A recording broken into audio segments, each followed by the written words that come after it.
आपण घर, मुलं, संसार आणि जबाबदाऱ्या या सगळ्यांची काळजी घेताना आपण इतके अडकून जातो ना, की स्वतःची काळजी घ्यायचीच राहून जाते. आपण घराचा कणा असतो, हे आपणा सर्वांना माहिती आहे. आपल्याला हे पण माहिती असते, की जर मी आनंदी असेल, तरच संपूर्ण घर हे आनंदी राहणार आहे. पण या गोष्टी ऐकण्यासाठी जेवढ्या सोप्या असतात ना, तेवढ्याच त्या प्रत्यक्षात आणणे अवघड असतं. एक एक दिवस सकाळी उठल्यापासून ते रात्री झोपण्यापर्यंत फक्त काम आणि विचार आपल्या मागे असतातच. अशातच एखादी नकारात्मक गोष्ट घडली किंवा काही लोकांचे बोलणे मनाला लागले किंवा कानापर्यंत आले, की आपला तो उत्साह क्षणात नाहीसा होतो. मग हा प्रश्न पडतो, या धावपळीत मी स्वतःला पॉझिटिव्ह कसं ठेवू? माझं ते हसणं, माझा तो उत्साह कुठे हरवलाय? आज हा व्हिडिओ त्याचसाठी आहे. आपण याच प्रश्नाचे उत्तर आज शोधणार आहोत.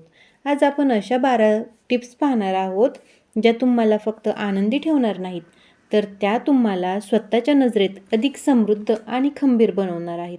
नमस्कार, श्री स्वामी समर्थ सर्वांना. तर मी सुप्रिया शितोळे नावाने आपल्या चॅनेल आहे. चॅनेलवरती जर नवीनच आलेलं असाल तर नक्की चॅनेलला सबस्क्राईब करा. व्हिडिओ आवडला तर व्हिडिओला नक्की लाईक करा. नंबर 1, बघा, पॉझिटिव्ह गोष्टींचा इंटेक. आपण शरीराला चांगले ठेवण्यासाठी खूप पौष्टिक आहार घेत असतो. पण कधी विचार केला आहे का, की आपण आपल्या मनाला कोणता आहार देतोय? पॉझिटिव्ह इंटेक म्हणजे दुसरं तिसरं काही नाही, तर आपल्या डोक्यात आपण कोणते विचार जाऊन द्यायचे आणि कोणते नाही हे ठरवणं. आपल्या आयुष्यात कधी नुकसान होतं, कधी अपयश येतं, तर कधी एखाद्याची आपल्याविषयीची वाईट विचार हे आपल्याला पूर्णपणे हलवून टाकते. मग अशा वेळी आपले मन सहजपणे नकारात्मकतेकडे ओढले जाते. आपण खचून जातो. पण यावेळी खचून न जाता या गोष्टींतून आपण काय शिकलात यावर लक्ष केंद्रित करायला हवे. यालाच म्हणतात सकारात्मक इंटेक. एक गोष्ट कायम लक्षात ठेवा, कोणतीही वाईट वेळ किंवा वाईट काळ हा कायमस्वरूपी नसतो. माझा एक अनुभव मी तुम्हाला सांगते. कधी कधी काय होतं ना, घरातील एखादी गोष्ट ती इतकी मनाला लागते, की पूर्ण दिवस ती गोष्ट आपण आपल्या डोक्यात घोळत राहतो. गोष्ट छोटी असली तरी आपण त्या गोष्टींचा इतका खोलवर विचार करतो, की आपण आपला आनंदच हरवून बसतो. स्वतःला हे समजवा, की हे इतकं महत्त्वाचं नाही आहे, की या गोष्टीमुळे मी माझा मूड खराब करून देईल. बघा, एखाद्या गोष्टीला आपण जोपर्यंत स्वतःहून आपल्या मनात जागा देत नाही ना, तोपर्यंत त्या गोष्टींचा त्रास तुम्हाला होऊच शकत नाही. त्यामुळे आजपासूनच ठरवा, की नकारात्मक विचारांचा कचरा आपल्या मनात साठवून द्यायचा नाही. नंबर 2, पॉझिटिव्ह लोकांच्या संगतीत राहणे. बघा, आपण रोजच्या जीवनात ज्या लोकांमध्ये वावरतो, त्यांचे विचार जसे असतात तसेच आपण हळूहळू बनायला लागत असतो. बघा, आपण एक म्हण आहे पहा, जसे एखाद्याची खावे तसेच आपल्या मनात पण विचार येतात. म्हणजे ती म्हण आत्ता मला तुम्हाला सांगता येईल, पण त्याच प्रकारे आपण ज्या लोकांच्या संगतीत राहतो, मग ते निगेटिव्ह असो किंवा पॉझिटिव्ह असो, आपले विचारसुद्धा हळूहळू त्यांच्यासारखे बनायला लागतात. संगतीचा परिणाम हा आपल्या विचारांवर खूप खोलवर होत असतो. बघा, कधी असं तुम्हाला जाणवलं आहे का, जिथे फक्त दुसऱ्यांच्या उणिवा, तक्रारी किंवा नकारात्मक गप्पा सुरू असतात? बघा, ज्यावेळी तुम्ही तिथून घरी येसाल तेव्हा तुम्हाला थकून गेल्यासारखं किंवा चिडचिड झाल्यासारखं वाटतं. किंवा बघा, आपल्या आयुष्यात काही मैत्रिणी किंवा नातेवाईक असे असतात, ज्यांना भेटलं की मनात एक उत्साह येतो. त्यांच्याशी गप्पा मारल्या की मन मोकळं झाल्यासारखे वाटते. म्हणूनच आवर्जून अशाच लोकांच्या संगतीत राहा, जे नेहमी हसतमुख असतात. जे लोक समोर नसलेल्या व्यक्तींबद्दल बोलण्यात वेळ वाया घालवत नाहीत. असे लोक जे फक्त चांगल्याच गोष्टी बोलतात, अशाच लोकांसोबत मैत्री करा. एक गोष्ट लक्षात ठेवा, सगळ्यांशी चांगले वागा, पण कोणाला आपल्या मनात जागा किती द्यायची हे आपणाला ठरवता आले पाहिजे नाही. अशा लोकांची संगत बिलकुलही ठेवू नका. बघा, मी आत्ता बोलले तसंच कारण आहे ना, काही काही जणांना सवय असते. आता आपण 3 मैत्रिणी असलो किंवा 4 मैत्रिणी असलो, त्यातील एक नसली की तिच्याविषयी काहीतरी बोलायचं. मग ही तर मैत्री तर ठरतच नाही. पण म्हणजे एक विचार करायचा, आपण 4घी आहोत, त्यातील एक जण एक दिवस आलीच नाही, पण आपण तिघी मिळून तिच्याविषयी काहीतरी बोलतोय, एकमेकीला सांगतोय. मग तुम्ही स्वतः हा विचार करा, की आज आपण तिच्याबद्दल बोलतोय, उद्या जर आपण या ठिकाणी नसू तर उद्या आपल्याबद्दल बोलायलाही ह्या कमी करणार नाही आहेत. त्यामुळे अशा व्यक्ती आयुष्यात नसाव्यात. तथास्तु राहायला शिका, तरच. आणि काय होणार, तुम्ही आत्ता आहेत, तुम्हाला आत्ता गोड वाटेल, पण ज्यावेळेस तुम्ही तिथून लांब होसाल ना, त्यावेळेस तुम्हाला त्या गोष्टींचा नक्कीच त्रास होणार आहे. नंबर 3, नकारात्मक लोकांपासून 4 हात लांब राहायचं. बघा, आपण ठरवतो मी नकारात्मक विचार डोक्यात आणणार नाही. मी नेहमी पॉझिटिव्ह राहणार.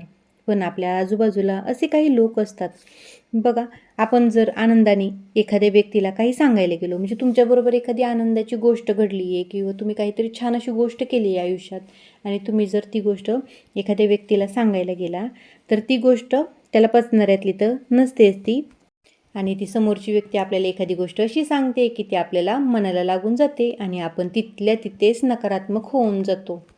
आणि याने काय होते, आपल्या आनंदावर तर पाणी फिरून जाते. मग ती व्यक्ती आपले नातेवाईक असो, शेजारी असो किंवा आपल्या ओळखीचे लोक असोत.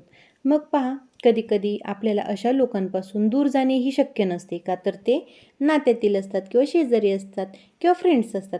मग आपण टाळूही शकत नाही त्यांना, पण त्यांच्या बोलण्याकडे आपण नक्कीच दुर्लक्ष करू शकतोय, कारण हे आपल्या हातात नक्कीच आहे. यावर सर्वोत्तम उपाय माझ्या मते तरी हाच आहे.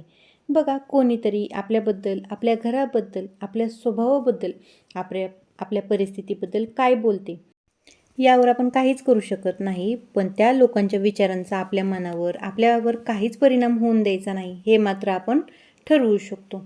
कारण पहा, लोक आहे ना, देवाला सुद्धा नावं ठेवतात. तर आपण तर साधारण माणूस आहोत, मनुष्य आहोत.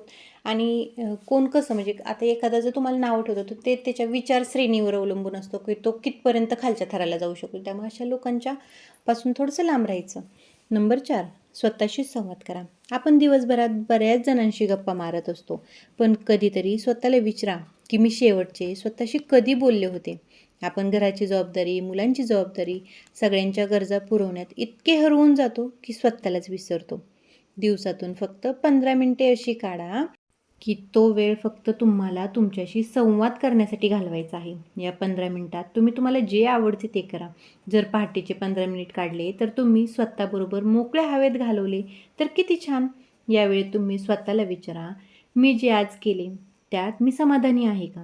बघा, जेव्हा आपण स्वतःत आनंदी राहायला शिकतो तेव्हा आपल्याला इतरांच्या शाबासकीची किंवा स्तुतीची गरज लागत नाही. नंबर 5, स्वतःला गुंतवून ठेवा.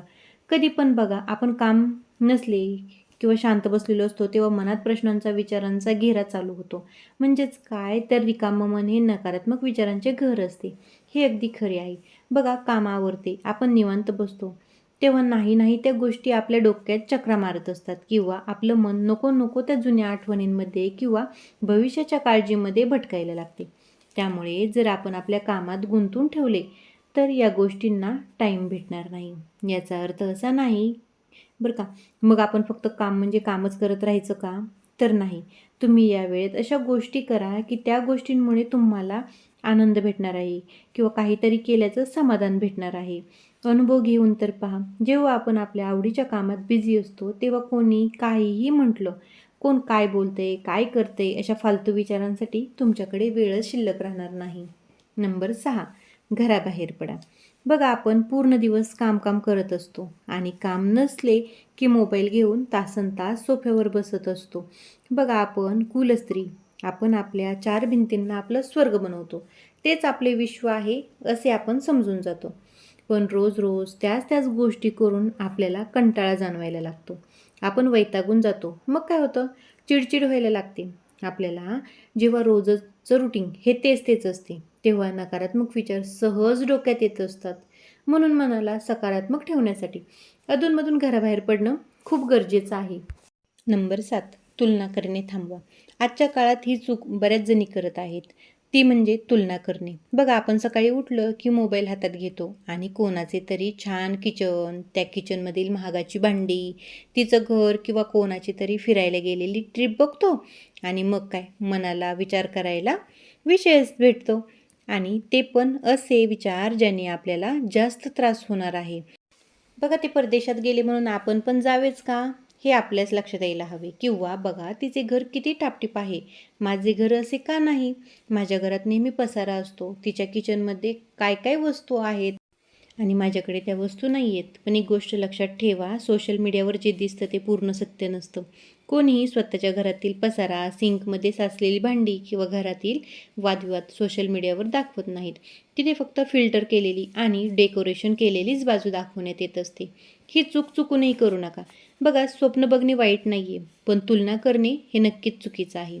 लोकांच्या घरात काय चालू आहे यापेक्षा माझं घर कालपेक्षा आज कसं सुखद होईल यावर लक्ष द्या. तुलना करणे थांबवून एक मोठा मोकळा श्वास घ्या. नंबर 8, सकाळचे ते 10 मिनिट फक्त स्वतःसाठी द्या. बघा, प्रत्येक गृहिणीची सकाळ ही एकसारखी नसते. माझ्या बऱ्याचशा ताई सकाळचा टाईम हा स्वतःसाठी देतात आणि काही ताईंच्या मागे उठले, डोळे उघडले की कामाचा प्रेशर लागून जातो. बघा, काहीतरी करायचे, घडवायचे म्हटलं की कामाचे नियोजन करता आले पाहिजे नाही. आता माझं उदाहरण देते मी. माझ्या सेकंड डिलिव्हरीनंतर माझे वजन खूप वाढले होते.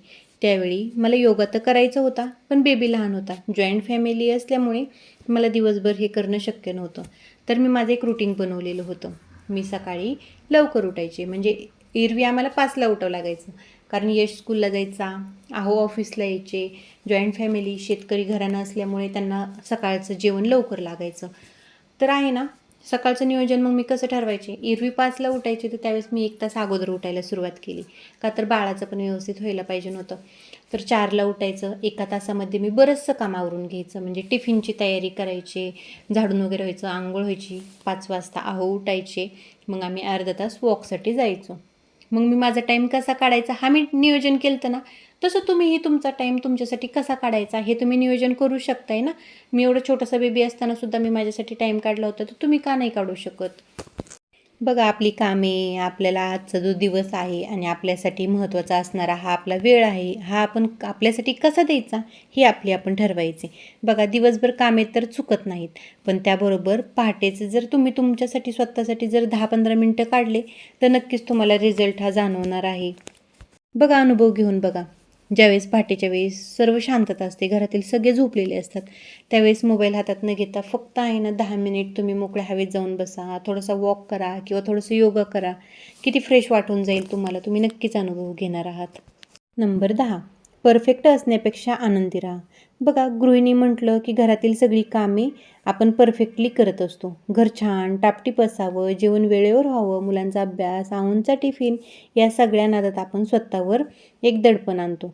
बघा, प्रत्येकच दिवस परिपूर्ण व्हावा असे नसते.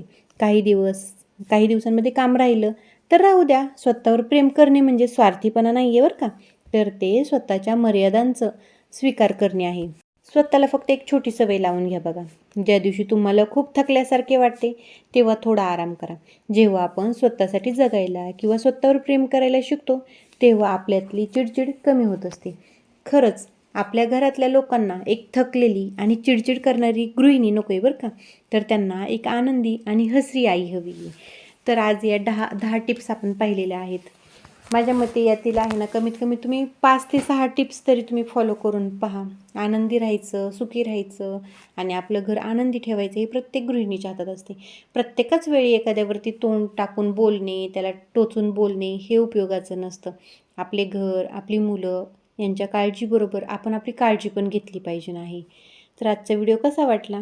आणि हा जर व्हिडिओ कोणासाठी फायदेमंद असेल, कोणाला तरी याचा उपयोग होणार असेल, तर नक्कीच हा व्हिडिओ तुम्ही शेअरही करू शकताय ना. आणि व्हिडिओला लास्टपर्यंत आलेला असाल तर नक्की व्हिडिओला लाईकही करा, व्हिडिओला शेअर करा. चॅनलवरती नवीनच आलेलं असाल तर चॅनलला नक्की सबस्क्राईब करा. आणि व्हिडिओ आवडला असेल, मनापासून आवडला असेल, तर नक्की व्हिडिओवरती काहीतरी कमेंट करून सांगा. म्हणजे या व्हिडिओतून तुम्ही काय शिकलात किंवा तुम्ही तुमच्यामध्ये या व्हिडिओपासून काय बदल करू शकताय, नक्की मला कमेंटमध्ये सांगा. चलात मग भेटूयात अशाच आपण छानशा व्हिडिओबरोबर. तोपर्यंत बाय. काळजी घ्या सर्वांनी. खूप उष्णता आहे, उन्हाळ्याचे दिवस आहेत, तरीसुद्धा पाऊस चालू आहे, म्हणजे वातावरणाचं हे असंच चालू आहे, त्यामुळे आपण आपली काळजी घेतली पाहिजे नाही ना. आपण कंटिन्यू तर घरात राहतो, आपल्याला चिडचिड तर होत असते ना घरात राहून. थोडासा मोकळा श्वास घेण्यासाठी मस्त हवेत जावा, टेरेसवरती जावा, छान असा कॉफीचा कप घेऊन जावा किंवा तुम्हाला चहा आवडत असेल तर मस्त 2-3 बिस्किटे घेऊन जावा किंवा चहा कॉफी घेऊन तुम्ही टेरेसवरती जावा किंवा फक्त एक पाण्याची बॉटल घेऊनही तुम्ही टेरेसला जाऊ शकाल. चला, थँक्स.